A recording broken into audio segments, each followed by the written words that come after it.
वित्तीय शिकारियों से अपने धन की रक्षा करना महत्वपूर्ण है। जैसा हम में से ज्यादातर लोग जानते हैं, संसार ऐसे लोगों और संगठनों से भरा है जो आपके पैसे निकलवाने की फिराक में रहते हैं। इनमें से कई लोग और संगठन बहुत स्मार्ट और शक्तिशाली होते हैं। सही बात। अगर वे आपसे ज्यादा स्मार्ट हैं या उनके पास आपसे ज्यादा शक्ति है तो वे आपका धन ले लेंगे। इसलिए वित्तीय IQ 2 महत्वपूर्ण होता है। वित्तीय IQ 2 को कैसे मापें? वित्तीय IQ 1 आमतौर पर कुल डॉलरों में नापा जाता है। वित्तीय IQ 2 प्रतिशत में नापा जाता है। मेरी बात का मतलब ये है, नीचे 3 अलग अलग प्रतिशतों के 3 उदाहरण हैं। 1, अमेरिका में एक व्यक्ति वेतन से 1 लाख कमाता है और फेडरल, स्टेट तथा FICA जैसे कुल 50% टैक्स देता है। इस व्यक्ति की टैक्स के बाद शुद्ध आय $50,000 है। 2, दूसरा व्यक्ति अपने निवेशों से $1 लाख कमाता है और 15% टैक्स देता है। इस व्यक्ति की टैक्स के बाद शुद्ध आय $85,000 है। 3, तीसरा व्यक्ति $1 लाख कमाता है और 0% टैक्स देता है। इस व्यक्ति की टैक्स के बाद शुद्ध आय $1 लाख है। ऊपर दिए उदाहरणों में जो व्यक्ति सबसे कम प्रतिशत टैक्स देता है, उसका वित्तीय IQ 2 आपके धन की रक्षा करना सबसे ज्यादा है, क्योंकि उसने वित्तीय शिकारियों को कम धन हड़पने दिया। बाद वाले अध्यायों में मैं बताऊंगा कि कैसे बहुत सारा पैसा कमाने के बाद भी कानूनी रूप से 0 टैक्स दे।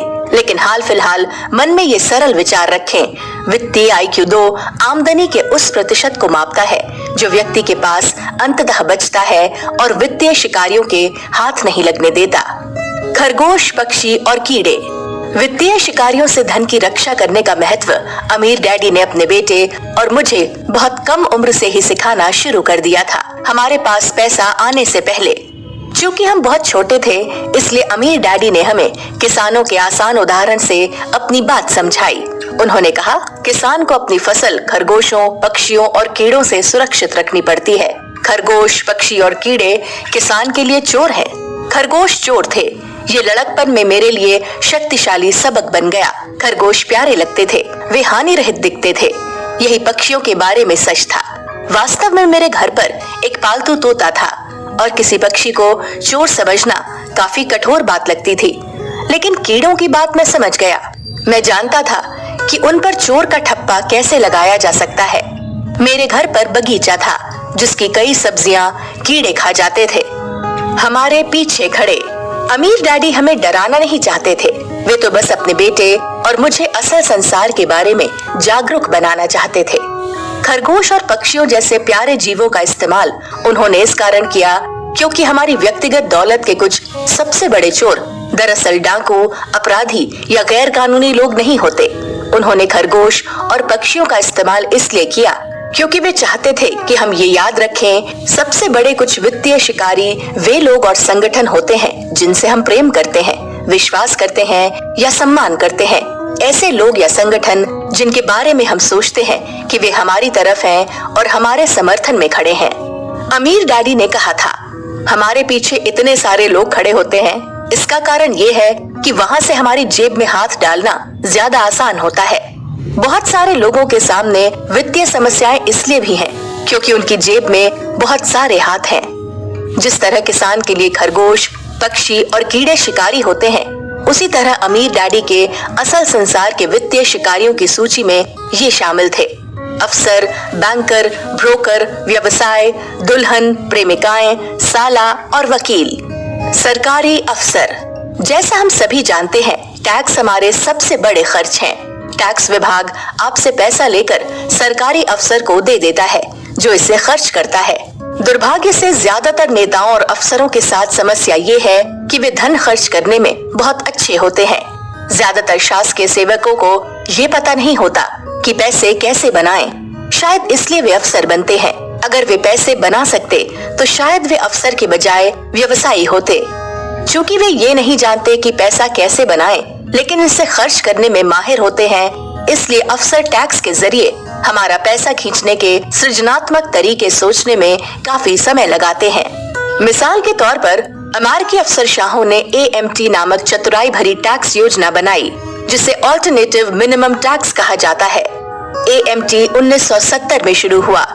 ये ज्यादा आमदनी वाले कर्मचारियों पर अतिरिक्त टैक्स था, जो एक साल में $60,000 या इससे अधिक कमाते थे। ये एक ही व्यक्ति की उसी आय पर दोबारा टैक्स लगाने का चतुराई भरा तरीका था। समस्या ये है कि 1970 में $60,000 काफी बड़ी रकम थी, लेकिन आज $60,000 को ऊंची आमदनी नहीं कहा जा सकता।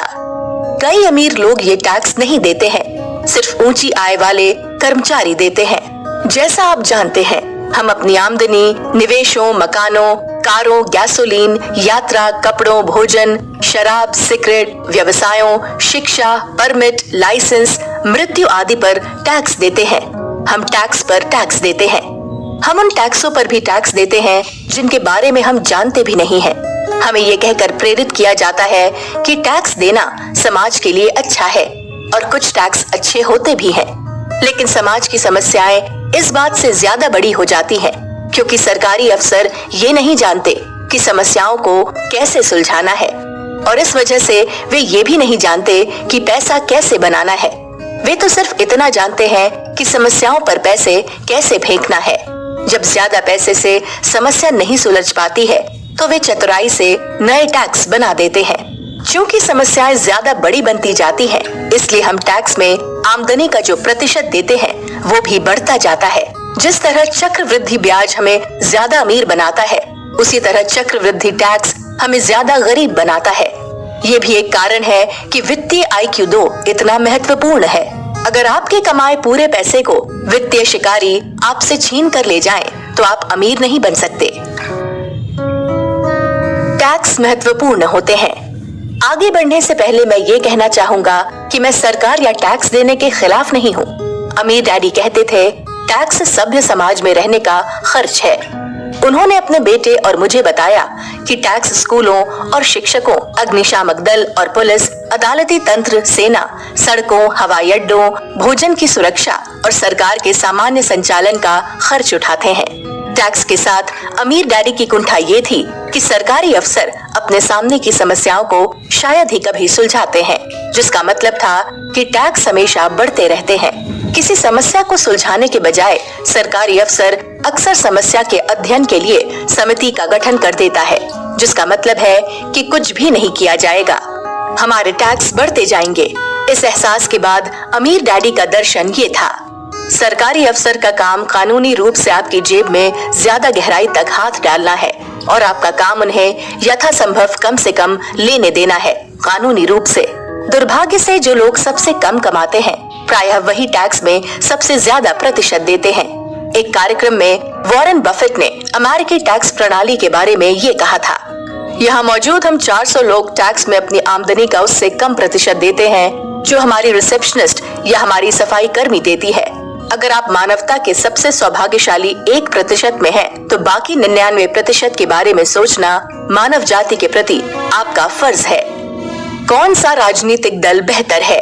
आपकी जानकारी के लिए ये बताना चाहूंगा कि मैं रिपब्लिकन या डेमोक्रेट नहीं हूँ, कंजर्वेटिव या लिबरल नहीं हूँ, समाजवादी या पूंजीवादी नहीं हूँ। जब मुझसे इस बारे में पूछा जाता है, तो मैं बस ये जवाब देता हूँ कि मैं ये सभी हूँ। मिसाल के तौर पर पूंजीपति के रूप में मैं ज्यादा से ज्यादा पैसे कमाना चाहता हूँ और कम से कम टैक्स देना चाहता हूँ। समाजवादी के रूप में मैं परोपकारी संस्थाओं और सार्थक उद्देश्यों को टैक्स में छूट देने वाला दान देता हूँ और चाहता हूँ कि मेरे दिए टैक्स से समाज बेहतर बने और उन लोगों की परवाह हो सके जो सचमुच खुद की परवाह नहीं कर सकते। कई लोग मानते हैं कि पैसों के मामले में रिपब्लिकन्स डेमोक्रेट्स से बेहतर होते हैं। तथ्य इस मानवता का समर्थन नहीं करते हैं। रिपब्लिकन्स कहते हैं डेमोक्रेट टैक्स लगाते हैं और खर्च करते हैं, दूसरी तरफ रिपब्लिकन्स उधार लेकर खर्च करते हैं। पार्टी कोई भी हो, शुद्ध परिणाम दीर्घकालीन राष्ट्रीय कर्ज का बढ़ना है, जिससे भावी पीढ़ियों तक ज्यादा ऊंचे टैक्स देने की नौबत आएगी। ये कम वित्तीय IQ का संकेत है। डेमोक्रेटिक राष्ट्रपति रूजवेल्ट और जॉनसन को सोशल सिक्योरिटी तथा मेडिकेयर लाने का श्रेय दिया जाता है, जो संसार के इतिहास में 2 सबसे महंगी और संभावित रूप से तबाही मचाने वाली योजनाएं हैं। रिपब्लिकन राष्ट्रपति ड्वाइट D. आइजनहावर के नेतृत्व में अमेरिका संसार का सबसे बड़ा कर्ज देने वाला देश था। हम अमीर देश हुआ करते थे, जब रिपब्लिकन रिचर्ड निक्सन राष्ट्रपति बने तो धन के नियम बदल गए और अमेरिका की दौलत बदलने लगी। राष्ट्रपति के रूप में निक्सन ने 1971 में स्वर्ण पैमाना खत्म कर दिया, जिससे डॉलर धन के बजाय मुद्रा बन गया।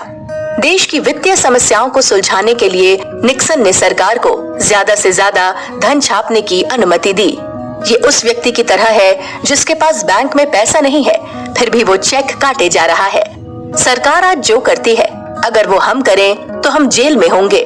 अमीरों और बाकी लोगों के बीच की खाई इसलिए भी बढ़ती जा रही है क्योंकि ज्यादातर लोग अब भी धन के पुराने नियमों के हिसाब से काम कर रहे हैं। पुराना पूंजीवाद। 1971 के बाद धन के नए नियमों ने कमान संभाल ली। अमीर लोग ज्यादा अमीर बन गए और गरीब तथा मध्य वर्गीय लोग जिंदा रहने के लिए ज्यादा कड़ी मेहनत करने लगे। 1980 में रिपब्लिकन राष्ट्रपति रीगन ने हमें आपूर्ति के अर्थशास्त्र की पुड़िया पकड़ा दी, यानी वूडू अर्थशास्त्र। महान वक्ता रीगन अर्थशास्त्री नहीं, अभिनेता थे और उन्होंने जिस नए आर्थिक सिद्धांत को बढ़ावा दिया वो ये भ्रम था कि हम पैसे उधार लेकर सरकार के बिल चुका सकते हैं और टैक्स कम कर सकते हैं। ये तो वैसा ही है जैसे कम वेतन में काम करो और बिल चुकाने के लिए क्रेडिट कार्ड का इस्तेमाल करो। जब राष्ट्रपति रीगन की काउंसिल ऑफ इकोनॉमिक एडवर्टाइज के सदस्य थॉमस गेल मूर ने इस बात पर गौर किया कि 1980 के दशक के मध्य में अमेरिका क्रेडिटर डेटर चौखट को लांघ रहा था, तो उन्होंने लोगों से चिंता न करने को कहा। हम नोट छापने वाली मशीन का बटन दबाकर किसी को भी भुगतान कर सकते हैं। मुझे आप पागल कह सकते हैं, लेकिन मेरे हिसाब से इसे जालसाजी कहा जाता है। धन में 1971 के परिवर्तन और रीगन के आपूर्ति संबंधी अर्थशास्त्र की वजह से अमेरिका का राष्ट्रीय कर्ज बहुत तेजी से बढ़ा। रीगन का कार्यकाल खत्म होते समय संघीय सरकार पर 2.6 ट्रिलियन कर्ज था। राष्ट्रपति रीगन के वाइस प्रेसिडेंट जॉर्ज बुश प्रथम को एहसास हुआ कि देश के कर्ज में विस्फोट हो रहा है। विस्फोट इसलिए हो रहा है क्योंकि रीगन की टैक्स छूटों के कारण सरकार को कम आमदनी हो रही है। उन्होंने इस वादे पर राष्ट्रपति पद का चुनाव लड़ा, मेरे होठों को पढ़ लें, कोई नए टैक्स नहीं लगेंगे। चुने जाने के बाद उन्होंने टैक्स बढ़ा दिए और उन्हें दोबारा नहीं चुना गया। फिर डेमोक्रेट राष्ट्रपति क्लिंटन ने कार्यभार संभाला। बेवफाई की थोड़ी समस्या के बाद उन्होंने पद छोड़ते समय ये दावा किया कि उन्होंने राष्ट्रीय कर्ज को नहीं बढ़ाया और बजट को संतुलित रखा। जाहिर है, जिस तरह उन्होंने अपने सेक्स जीवन के बारे में झूठ बोला था, उसी तरह उन्होंने बजट को संतुलन में रखने के बारे में भी झूठ बोला। उन्होंने सोशल सिक्योरिटी और मेडिकेयर के लिए टैक्स में मिलने वाले डॉलरों को आमदनी की संज्ञा देकर बजट को संतुलित किया। पैसे को सोशल सिक्योरिटी ट्रस्ट फंड में भेजने के बजाय उन्होंने इसे खर्च कर दिया। ये तो वैसा ही है जैसे वे अपनी बेटी के कॉलेज फंड से पैसे निकालकर मोनिका के लिए एक नई ड्रेस खरीद दें। लेकिन क्लिंटन ने अपने कार्यकाल के दौरान एक सच जरूर बोला। उन्होंने ये स्वीकार किया कि सोशल सिक्योरिटी ट्रस्ट फंड जैसी कोई चीज नहीं है। उनके राष्ट्रपति काल में मेडिकेयर घाटे में चलने लगा, जिसका मतलब ये था कि जितना पैसा अंदर आ रहा था उससे ज्यादा बाहर जा रहा था। राष्ट्रपति बुश द्वितीय की बारी आती है। 9/11 के बाद संसार को एकता के सूत्र में बांधते हुए उन्होंने अपनी लोकप्रियता का इस्तेमाल करके इराक पर हमला कर दिया, वो भी अपुष्ट दावों के बिना। पर आज वे इतिहास के सबसे अलोकप्रिय राष्ट्रपतियों में से एक हैं। न सिर्फ ये युद्ध तबाही साबित हुआ, बल्कि अर्थव्यवस्था की तबाही को रोकने के लिए फेडरल रिजर्व बैंक ने ब्याज दरें कम कर दी और संसार में मुद्रा का सैलाब ला दिया। 5 साल के कार्यकाल में राष्ट्रपति बुश ने इतना ज्यादा उधार लिया जितना इतिहास के बाकी सभी अमेरिकी राष्ट्रपतियों ने मिलकर भी नहीं लिया। सब प्राइम संकट उनकी आर्थिक नीतियों का ही फल था। इन सारी बातों का मतलब ये है कि ये मायने नहीं रखता कि किस पार्टी को चुना जाता है। अगर डेमोक्रेटिक पार्टी को चुना जाता है तो ये शायद टैक्स लगाएगी और खर्च करेगी। अगर रिपब्लिकन पार्टी को चुना जाता है तो ये शायद कर्ज लेगी और खर्च करेगी। शुद्ध परिणाम वही रहता है, ज्यादा कर्ज, ज्यादा बड़ी वित्तीय समस्याएं और ज्यादा ऊंचे टैक्स, यानी आपका ज्यादा से ज्यादा पैसा टैक्स में वसूला जाएगा। आप पूंजीपति हैं या समाजवादी? मैंने कई साल पहले एक चुटकुला सुना था जिसमें समाजवादी और पूंजीपति के अंतर को समझाया गया था। एक दिन एक समाजवादी ने एक किसान का दरवाजा खटखटाया। और कहा कि वो स्थानीय समाजवादी दल में शामिल हो जाए। किसान को पता नहीं था कि समाजवादी क्या होता है, इसलिए उसने समाजवादी व्यवहार का एक उदाहरण पूछा। समाजवादी ने कहा, अगर तुम्हारे पास एक गाय है तो गांव का हर व्यक्ति तुम्हारी गाय का थोड़ा दूध ले सकता है। इसे दौलत का बंटवारा कहा जाता है। ये अच्छा लगता है, किसान ने कहा। और अगर तुम्हारे पास भेड़ है, समाजवादी ने कहा, तो हर व्यक्ति को ऊन का हिस्सा मिलता है। बहुत बढ़िया, किसान ने कहा। ये समाजवाद तो अच्छा लगता है, ये बेहतरीन है, समाजवादी ने कहा। और उसे विश्वास हो गया कि उसने एक व्यक्ति को समाजवादी विचारधारा में ढाल लिया था। और अगर तुम्हारे पास मुर्गी है तो हर व्यक्ति को अंडों में हिस्सा मिलता है। क्या? किसान ने नाराजगी में चीखते हुए कहा, ये तो बहुत बुरा है। यहाँ से दफा हो जाओ और अपने समाजवादी विचार अपने साथ ले जाओ। लेकिन समाजवादी ने हकलाते हुए कहा, मैं समझ नहीं पाया, तुम तो दूध और ऊन के बंटवारे के विचार से खुश थे, अंडों के बंटवारे पर आपत्ति क्यों? क्योंकि मेरे पास गाय या भेड़ नहीं है, किसान ने गुर्राते हुए कहा। लेकिन मेरे पास मुर्गी है, इसलिए वित्तीय IQ 2 इतना महत्वपूर्ण होता है। हर व्यक्ति दौलत के बंटवारे से सहमत हो जाता है जब तक कि ये उनकी नहीं, आपकी दौलत हो। अपनी आय को सावधानी से चुनें।